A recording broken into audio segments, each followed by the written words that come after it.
Yes, I was just saying that we both have that background in education. We Yes, both adored Abu Dhabi. I yes. did not live there, but visiting there, I felt safe as well. There's And something beautifully spiritual about that place. I really wanted. mhm, I knew I had to find a place that for me where I could feel at ease and also comfortable to do things in, and especially as a lone woman, as much as my sister mm, was here and so on, I know I was going to do yes. this by myself. And so that was really quite important to me. So, what were the qualities of Barbados that really sparked your interest and aligned with who you were as a person and what you wanted out of life? So one of the things that I found when I came here, and obviously I've traveled to lots of different places. I will admit, and my family's from Jamaica, so I've been to Jamaica, I've been to other Caribbean islands. But one of the things, as I said, was that I don't know what it was, but one of the things I started to do once I retired in 2018, I thought, now I can spend more time in Barbados. Yes. Before it was only 10 days, 2 weeks, that kind of thing. And so there was a wedding, family wedding. So we all went, and I thought, right, I can now stay for 6 weeks, 8 weeks. It's up to me now. That was the joy of being retired. And I remember my sister put me in touch with another friend of hers who lives not far from her, who enjoys walking, because that's something I always enjoy doing, walking. Same. So I was like, so she said, look, I found someone who likes walking, and, it might be good for you to walk with her. So I was like, well, this is fantastic. So walking with this friend, Claudette, was fantastic. We just really bonded. We would walk. The amazing thing about her was that she was a very brisk walker, very brisk walker. So for me, I thought, yeah, this is going to get me fit. So that was attractive, but also the places that she took me where we walked, I found Mm, really beautiful, really refreshing, because she took me into the villages. She took me to places that I hadn't seen, because all the other times I'd been always transported to and fro in a car. right. I hadn't really used public transport because I had no reason to, because I always went everywhere with my sister and her husband, and they had transport. Hmm.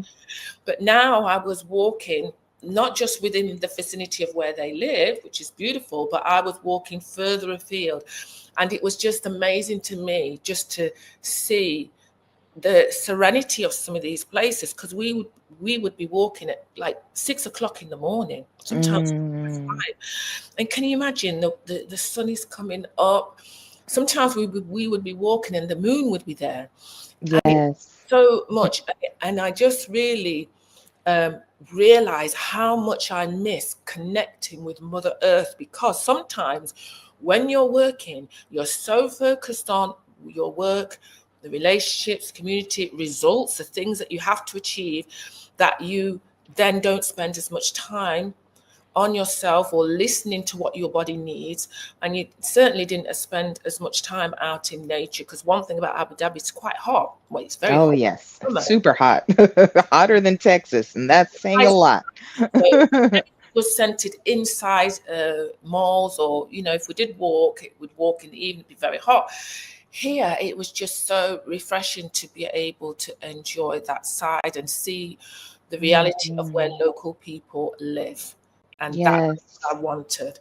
I'm And someone that I know on your tour, I noticed that immediately waking up early and hearing the roosters crowing, hearing the crickets and the birds and the noises is like, wow, and the place that you had us was just surrounded by the beach, by the nature, by plants, by monkeys, and I was like, wow, I actually cried because you do lose that with remote work, regular work, and sometimes you're just indoors all day.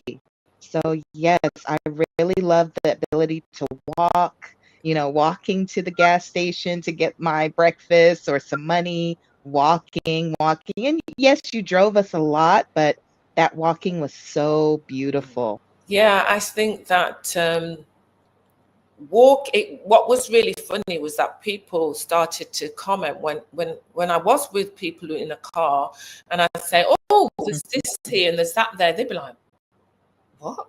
They didn't know those. Yes. Did not walk those routes. And I realized that I was learning more about the topography of the island. I was learning more about the culture, the history, because, you know, I'd be asking Claudette lots of questions, and, you know, we'd be talking just generally about life, or sometimes we just didn't talk. Sometimes we just walked. And, you know, and she actually said to me, because I would be saying, oh, stop for a minute. I wanted to take a photograph or a little video of that, and she used to laugh. And then she said, actually, you made me start to open my eyes again to the beauty of my country, my island. Wow. Sometimes Wow. you use when you are living there for a long time, that you kind of just take all these things for granted. And it was like seeing it through like me, almost like through a child's eye, because for me, it was fresh, it was new. And so that was the beauty of it, you know, just seeing everything around you, even the houses. I love the chattel houses, and then that would get into a conversation about the history and the, you know, of the chattel houses, and take you back through those years of enslavement, and just the history of the island, which was always really of real interest for me. And so I felt a connection with this place. So, what were the steps that you took to emotionally prepare for such a big move? Because, yes, you were snowbirding in Barbados and enjoying holiday there, but how did you prepare for that big and final move? Wow. I almost say that, in a way, on reflection, there was things I could have done better. Things I learned. It was kind of over maybe a period of 4 to 5 years. I was coming for I'd come for 5 to 6 months, because you can stay in Barbados up to 6 months on a. I love that. Yes. And same Yes. from the US. And I think for some people in Europe, it's 3 months and so on. And I share all that information in some of my videos with links so you can check. But basically, it's something that you can Google. And so it made it very easy for me to come to Barbados, and then I would go back and stay in my home back in England. And my neighbours in England were very, very lovely neighbours, and they would look after my home and things like that. And so in terms of preparing, because I've been coming for, I think, about 4 years before I bought the house and decided to come and stay longer.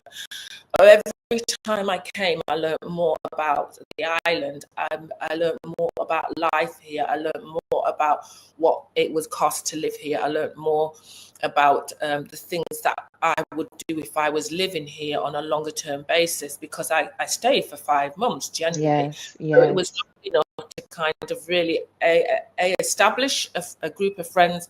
So obviously I did so many fantastic things with my sister and her husband. She's very much into a community because she enjoys singing. So that's something she does, and she's in choirs. And so that really opened me up to that side as well.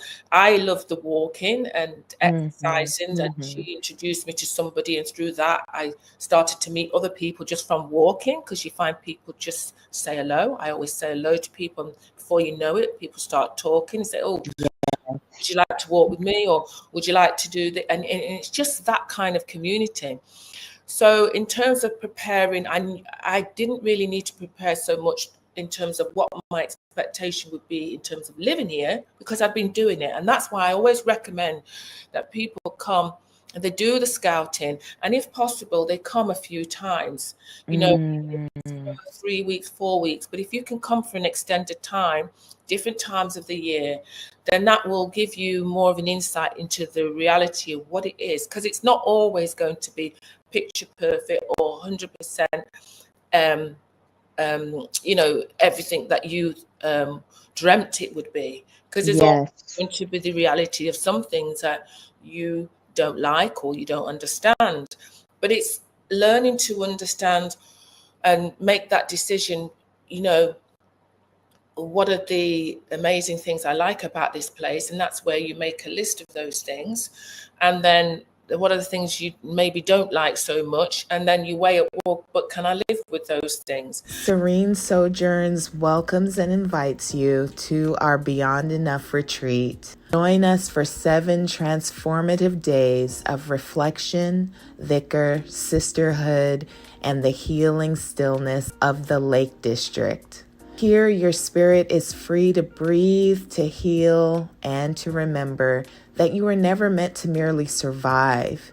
You were born to thrive. Come and enjoy halal meals. We will have daily dhikr and Quran reflections. We will have transformational workshops and sister circles where we can learn, we can share wisdom, and we can lay down our burdens. We will welcome each day with gentle movement and breath, reconnecting with body and spirit. We'll also have some evening bonfire gatherings, and every activity, every workshop will tie into our theme of peace and abundance. Hope to see you there. Information is in the description box. Please click on the link there and sign up for this wonderful tour. Thank you so much and have a great day.